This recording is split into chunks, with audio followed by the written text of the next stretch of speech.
বিখ্যাত বীর রওহা, সেটা বাংলাদেশ থেকে অনেক ইউটিউবে ভাইরাল এসে এইখানে যায়, গিয়ে বিশাল ধরনের ভাইরাল হয়ে যায়। আর আমরা সবসময় চেষ্টা করি সত্য প্রকাশ করার জন্য।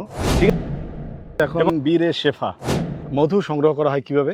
আর বিসমিল্লাহির রহমানির রহিম, আসসালামু আলাইকুম। লাইফ অফ মদিনা হতে স্বাগত। শুধু দর্শকবৃন্দ, উপস্থিত আছি বীরে রওহা। বীরে রওহা এমন একটি জায়গা যেখানে রাসূল সাল্লাল্লাহু আলাইহি ওয়াসাল্লামের স্মৃতিবিজড়িত সাথে আরও অনেক অনেক নবীদের ইতিহাস এখানে আছে। এবং আমরা জানি ঈসা আলাইহিস সালাম যে আবার পরবর্তীতে যখন এই মদিনায় প্রবেশ করবেন তখন এই রাস্তা ধরেই আসবেন, সেই বিখ্যাত বীরে রওহা। এখানে নতুন করে আসার কারণ হলো এটা আবার মিনিস্ট্রি অফ ট্যুরিজম সুন্দর করে একটা পরিবেশ করেছে এবং এখানে হিস্ট্রিটা লিখে দিচ্ছে, সংগ্রহ করছে।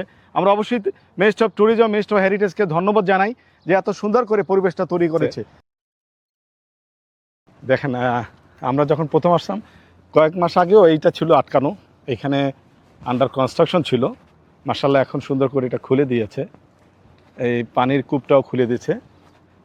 এখন ভরা দুপুরের সময় আমরা আসছি, একটু কষ্ট করে দেখবেন ভিডিওটা। আসলে এখন এই ভরা রোদ্রে ভিডিওটা ভালো হয় না। এখানে পানি পান করার মতো একটা ব্যবস্থাও করে দিয়েছে। দেখুন, এখন আজকে রোজার দিন, পানি কি আছে? হ্যাঁ, পানি আছে মাশাআল্লাহ। আর এখানেও আছে কয়েকটা, এখানে কাপের ব্যবস্থা করা হবে। জি, পানি আছে মাশাআল্লাহ, খুব সুন্দর করে ব্যবস্থা করা হয়েছে। এখন এই হলো সেই আগের মতো যে কূপের ব্যবস্থাটা করা। এটার মধ্যে হলো সেই কূপটা, হাজিরা এখানে সে পানি নিচ্ছে। আর কূপের যে মেইন জায়গাটা আমরা আগে এক সময় ঢাকনা উঠে দেখতাম। মিনিস্ট্রি অফ ট্যুরিজম, এই যে দেখুন মিনিস্ট্রি অফ হেরিটেজ লিখে দিছে এখানে হিস্ট্রিটা। আর এইখানে একটা ছোট মসজিদ ছিল, আমরা যখন আসতাম দেখতাম ছোট মসজিদ। আর এখন বর্তমানে নতুন মসজিদটা এইখানে। তো নতুন মসজিদটা গিয়ে আমি আপনাদের একটু দেখাবো। মানে ন্যাচারালি ধরে রাখার জন্য একটি জায়গা বানিয়েছি মাশাআল্লাহ। এই যে নিচে যাওয়ার জন্য করা হয়েছে। এখন এই হলো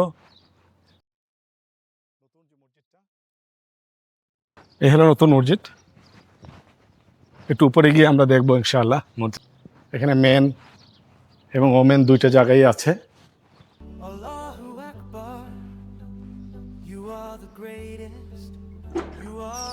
মাশাআল্লাহ, মসজিদটা খোলা আছে। এই হলো মসজিদটা, খুবই চমৎকার করে সুন্দর করে বানানো মসজিদটা। কি ছিল এক সময় আর এখন কেমন হয়েছে মাশাআল্লাহ। এই যে দেখুন সেই বিখ্যাত মসজিদ নতুন করে করা হয়েছে বীরে রওহায়। খুবই চমৎকার পরিবেশে, খুবই চমৎকার ভাবে বানানো জায়গাটা আমরা দেখছি।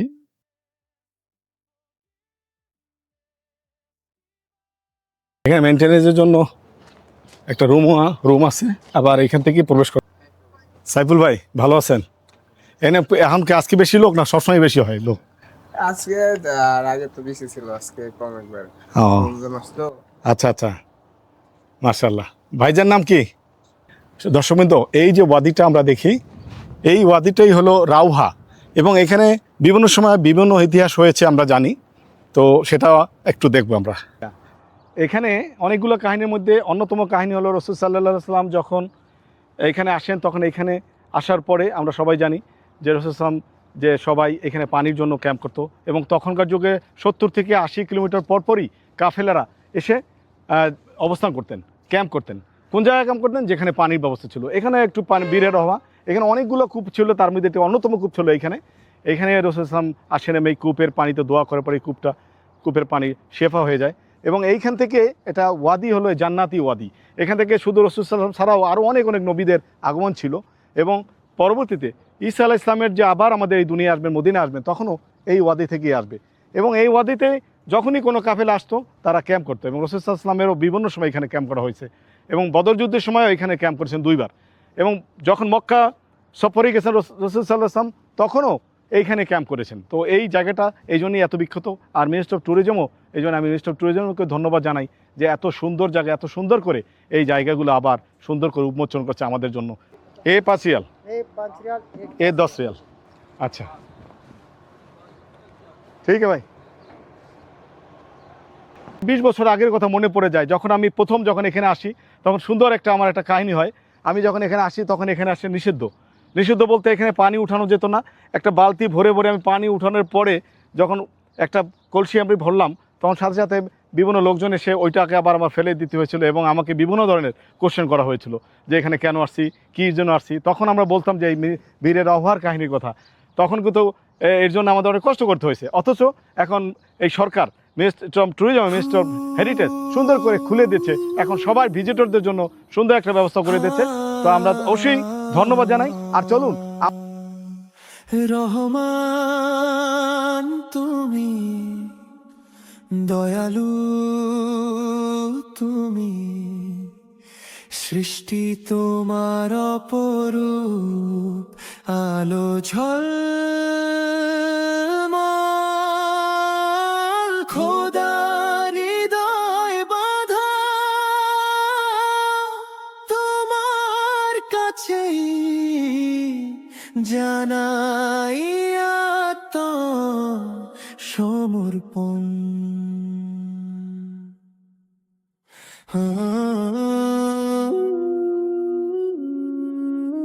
আমার আশায় আপনি আমার ভিডিওতে অনেকবারই দেখেছেন যে এই রাস্তায় আমি অনেকবার এসেছি। নবীর সফর, বদরের সফর, রাসূল সাল্লামের যে বিভিন্ন জায়গায় যাওয়ার, এই রাস্তায় আমার অনেকবার যাওয়া হয়েছে। আজকে আমার মেইন উদ্দেশ্য হলো যে বীরের রওহা, এটা মিনিস্ট্রি অফ ট্যুরিজম এখন নতুন করে একটা সুন্দর করে পরিবেশন করেছে, সাজিয়েছে, সেটা আপনাকে দেখাবো। এরপরে আমাদের একটা ভাইরাল প্লেস, সবাই সাহাবীদের ঘর বাড়ি বলে একটা পুরনো জায়গা, সেটা কি আসলেই ভাইরাল? সেটা কি আসলেই সাহাবীদের ঘর বাড়ি? তো সেই জায়গাটাও আপনাদের দেখাবো। সেখানে গিয়ে আমি আসল যে সত্য কাহিনী সেটা বলবো। এরপরে বদরের প্রান্তরে গিয়ে আপনাদেরকে বদরের যে ইতিহাসটা সেটা নতুন করে আবার দেখাবো। চলুন আমার সাথে। দর্শকবৃন্দ, আমরা এসে উপস্থিত হয়েছি এখন বীরে শেফা। বীরের রোহায় আগে ছিলাম, এখন বীরে শেফায়। বীরের রোহার যে আধুনিক মিনিস্ট্রি অফ হেরিটেজ এবং মিনিস্ট্রি অফ ট্যুরিজম সুন্দর করে রিভিল করেছে। বীরের শেফাটা আগের মতোই আছে, পুরনো ধাঁচের। আমরা সবাই বলি এখানে একটা পুরনো কবরস্থান, এটা পুরনো মসজিদ, আর এই হলো বিখ্যাত বীরের শেফা। চলুন আমরা ওইখানে গিয়ে একটু বাকিটা দেখাই। দর্শকবৃন্দ, বিখ্যাত বীরের শেফা আমার ভিডিওতে আপনারা অনেকবারই দেখেছেন।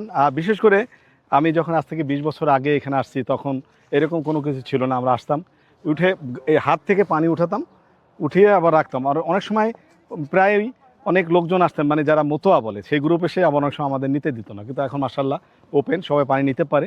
তবে আমাদেরকে অবশ্যই খেয়াল করা উচিত, এই যে এটা এখন ঢেকে দিচ্ছে, কারণ কি অনেকে এসে এর ভিতরে পয়সা ফেলায়, মানত করে, আবার অনেকে লেখে। এগুলো থেকে বিরত থাকাই ভালো আমার মনে হয়।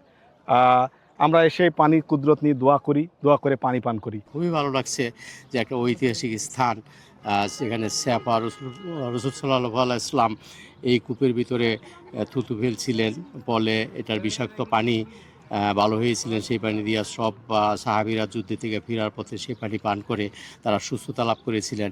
এখন এইখানে আমরা এই ওয়াদিতে আসার পরে দেখলাম যে মধু সংগ্রহ করা হয় কিভাবে সেটা। এইসব ওয়াদিতে অনেক মৌমাছি আছে, দেখেন অনেক সবুজে সবুজ হয়ে গেছে। এবং এইখানে এই জন্যেই বিভিন্ন জায়গায় মধু বা মৌমাছি আসে। আবার এই সিজনটাই হলো মধু সংগ্রহের একটা মাস। এখানে তাই এরা এই সব জায়গায় এসে মধু সংগ্রহ করে। আলহামদুলিল্লাহ, অনেক ভালো লাগতেছে নবীজি সাল্লাল্লাহু আলাইহি সাল্লামের স্মৃতি বিজড়িত স্থানগুলোতে আসতে পারি, বিশেষ করে এই শিফা কূপ। একটা ছোট মসজিদও আছে মাশাআল্লাহ। আর এই যে এখানে একটা কবরস্থান আছেন, আবু উবাইদা রাদিয়াল্লাহু তাআলা কবর অনেকেই বলেন, এখানে জিয়ারত করতে আসেন।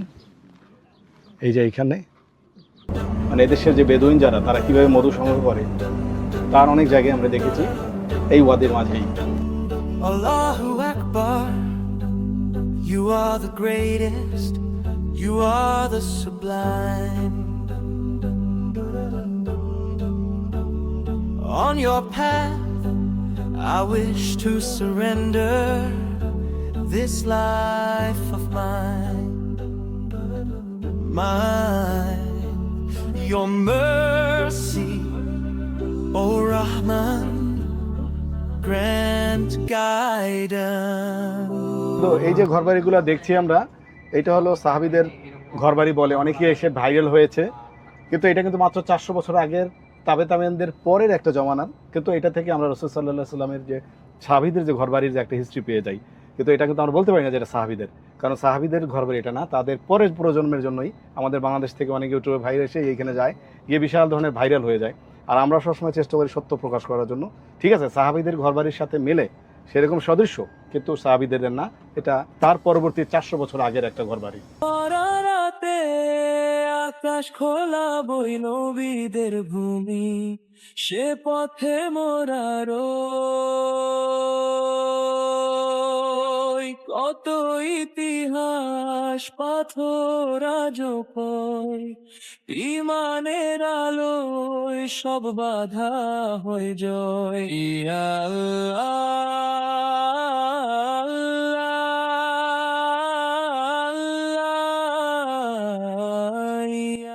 মসজিদে আরিশ, রাসূল সাল্লাল্লাহু আলাইহি ওয়াসাল্লাম বদরের যুদ্ধের আগের রাত্রে রাসূল সাল্লাল্লাহু আলাইহি ওয়াসাল্লামের জন্য এই জায়গাটা একটি ছোট একটা ক্যাম্প করা হয়। এখন কত সুন্দর সুসজ্জিত একটা জায়গা, তখন কিছু রেখা। আর বাইরে গিয়ে আমি তো দেখাব, সেখানেও আমি আপনাদের দেখিয়ে দেবো। তো এই জায়গাটা অনেকটা রাসূল সাল্লাল্লাহু আলাইহি ওয়াসাল্লামের একটা তাঁবুর মতো, খেজুর গাছ দিয়ে তাঁবুর মতো বানানো হয়, খেজুর গাছের উপরে ছাউনি দেওয়া হয়। রাসূল সাল্লাল্লাহু আলাইহি ওয়াসাল্লাম যখন এখানে বসে সারা রাত কাঁদতে থাকেন, আল্লাহ সুবহানাহু ওয়া তাআলার কাছে দোয়া করতে থাকেন, সারা রাত কাঁদতে থাকে। আবু বকর রাদিয়াল্লাহু তাআলা তার স্বর্ণগুলির সঙ্গী। আবু বকর রাদিয়াল্লাহু তাআলাও মানে তার কান্না দেখে থাকতে পারেন নাই। তিনি আবু বকর রাদিয়াল্লাহু তাআলা বলেন, হে রাসূল সাল্লাল্লাহু আলাইহি ওয়াসাল্লাম, আল্লাহ সুবহানাহু ওয়া তাআলা আমাদের সাথে আছেন। আর তিনি অভয় দেন। রাসূল সাল্লাল্লাহু আলাইহি ওয়াসাল্লাম আল্লাহ সুবহানাহু ওয়া তাআলার কাছে বলতে থাকেন, হে আল্লাহ, আজ যদি আমাদের এখানে আমাদের ইসলাম শেষ হয়ে যায়, আমাদের দেখার মতো আর কেউ নেই। কিন্তু আল্লাহ সুবহানাহু ওয়া তাআলার প্রাণ ছিল অন্যরকম। আল্লাহ সুবহানাহু ওয়া তাআলা রাসূল সাল্লাল্লাহু আলাইহি ওয়াসাল্লামের দোয়া কবুল করে নেন এবং আশ্বস্ত করেন যে আমাদের ফাতহ বিজয় হোক। এবং তারপরের দিনই আমাদের এই বদরের ময়দানে বিজয় হয়েছিল আমাদের। তো চলুন সেই বদরের প্রান্তরে গিয়ে বাকি জিনিসগুলো দেখেন।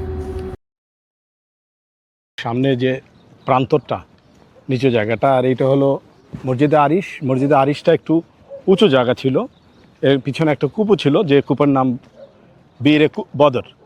আর এই হলো সেই বিখ্যাত বদর প্রান্তর, যেখানে বদরের যুদ্ধ হয়েছিল, ইসলামের প্রথম যুদ্ধ।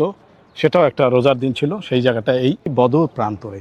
আজকে জুম্মাবার, রোজার প্রথম জুম্মা, এবং এই বদরের যুদ্ধটা হয়েছিল এইরকমই ইমার দিনে এবং রমজানের দিনে। প্রথম যে বিজয়, সেই বিজয়টাও এই প্রান্তরেই ঘটেছিল। কবরস্থান, এই যে পাশেই কবরস্থানে, আমরা সেখানে যাব। আর জবলে মালাইকা, যে জবলে মালাইকা মানে ফেরেশতাদের পাহাড়, বা ওটার অন্য নাম কিতাবুল হান্নান, মাকবারা সুহাদা বলে। এই মাকবারা সুহাদার কাছে এখানে যারা শহীদ হয়েছেন 13 জনের নাম এখানে লেখা আছে। শহীদদের যে স্মৃতির জন্য এখানে লেখা আছে। টোটালি বদরে 14 জন শহীদ হয়েছিলেন, এবং এই ভিতরেই তাদের কবর করা আছে 13 জনের। আর একজন ওবায়দ বিন হারিস রাদিয়াল্লাহু তাআলা, ওবায়দ বিন হারিস রাদিয়াল্লাহু তাআলা আহত ছিলেন। তিনি অদি জাফরানি, তার ওইখানে রাসূল সাল্লাল্লাহু আলাইহি ওয়াসাল্লামের কোলে তিনি মৃত্যুবরণ করেন, শাহাদাত বরণ করেন, এবং সেখানেই তার কবরস্থান আছে। এখানে কবরস্থানের সব কিছু বাংলা ভাষা এবং বিভিন্ন ভাষায় সব লেখা আছে। আমরা এখন ইংরেজি অথবা বাংলার ভাষাভাষীর কাছে গিয়ে সব একটু দেখাচ্ছি আপনাদের। এটা উর্দুতে, এরপরে বাংলা ভাষাভাষীদের জন্য দিক নির্দেশনা আছে। এইটা হলো বাংলাদেশের দিক নির্দেশনা, আপনারা অবশ্যই এগুলো দেখে নেবেন। দুইটা মিনার দেখা যায়, হ্যাঁ। আর এইদিকে ছিল কাফেররা, ওইদিকে মুসলমানরা, আর এখানে যুদ্ধটা হয়। আর এই যে এখানে একটা টাঙ্কি আছে, এই যে টাঙ্কিটা, এটা টয়লেটের টাঙ্কি, এটার ভিতরেই আবু জেহেল ফেলে রাখা হয়েছে।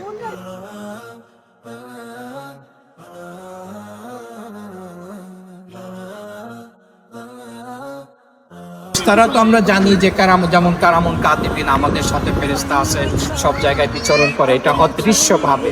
আর তখন এই জাবলে মালাইকাতে ফেরেশতা সমূহ অবতরণ করেছিলেন দৃশ্যমান, সশরীরে একটা মানুষের আকৃতি ধারণ করে হাজার হাজার ফেরেশতা অবতরণ করেছিলেন। তারপরে এখান থেকেই বদলে সেটা ঠিক পিছনে।